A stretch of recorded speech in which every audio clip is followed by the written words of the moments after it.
What's going on, everybody? This is Super Robot, and today we're going to be talking about the Buzzworthy Bumblebee Studio Series SS-102 Rise of the Beast Voyager Optimus Prime in-hand images. So these in-hand images come from a Weibo user named NotRab. I don't know what that means. But we have the in-hand images of the Optimus Prime here, and I gotta say, it's not a bad-looking Prime. The chest reminds me of one of the IDW designs a little. But other than that, it's not a bad looking Prime. I mean, I like the colors in the sunlight. You can really see, the nice deep red plastics. The smokestacks are big. It's just really, I don't know. It just look really big. But there's a few things that we want to discuss here because we do have some pictures of comparison size before we get into the pictures of the figure here of the, the regular just Rise of the Beast Optimus Prime compared to Studio Series, as well as comparison with this Bumblebee version. So as you can see here, the smaller release is smaller. I guess, but it does carry over elements from the original Studio Series from the Bumblebee movie, and I gotta say, I still like the Bumblebee movie, man. I don't know that.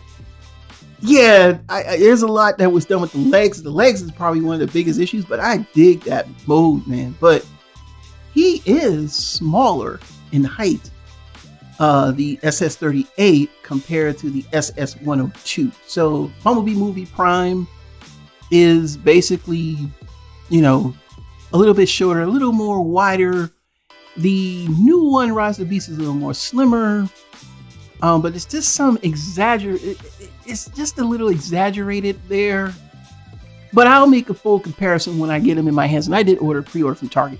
So here's the vehicle mode. And yeah, the vehicle mode looks, I don't know, it kind of looks like something from Mad Max, man.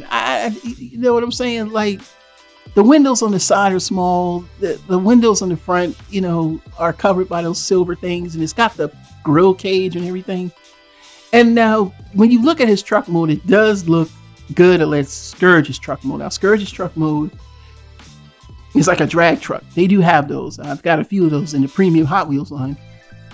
Where it's like a rig that's, designed for racing. And that's kind of where they got the idea for him. They have rigs, specially built for that. But you can see how everything looks and everything like that. It just, this take on the cab mode for Prime is different.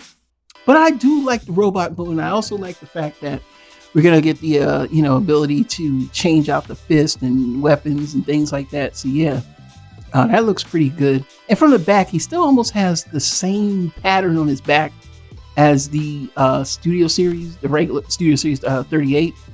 And also he has, I think he flips the arm around to have like a blaster cannon in his hand, which is something that is not in the Studio, SS-38.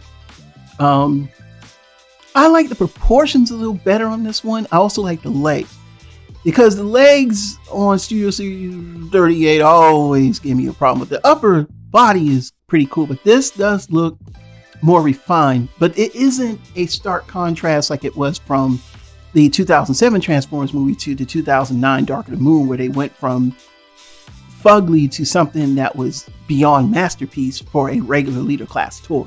And of course, we know that toy has been used several times, remolded, redone, whatever, but it's been used. And here he is next to the Gamer Edition Studio Series Optimus Prime. Of course, that originally was a deluxe to start with. And I think behind him is the model kit or something like that, if I'm not mistaken. So that's the model kit.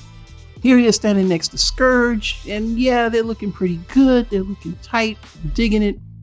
Haven't got Scourge yet. I'm really not buying anything right now, but I do want the Optimus Prime. I want the Optimus Prime when I want the Scourge. I'm not a fan of the Scourge, but I'm sure when I watch the movie, I'll be able to see what's going on there. But other than that, everything's looking good on this figure so far. I think it looks nice. Yeah, I definitely got it on pre-order, so I'm definitely going to buy it. So let me just give my final thoughts.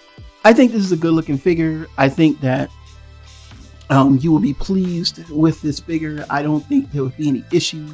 I know a lot of people say we're waiting for the premium paint version, and yes, this would benefit greatly from having that the better quality paint on this, I think.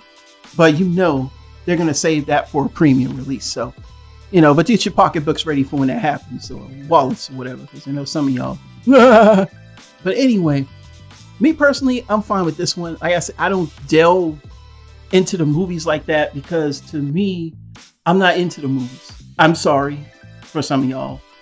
I got Transformers when it first came out, so I don't need a movie. So what are your thoughts? Leave them down in the comments below. Are you ready to pick up this figure? I am. So yeah, this is Super Robot Ed. Bring you more news and reviews. Until then, we'll see you soon. Bye-bye.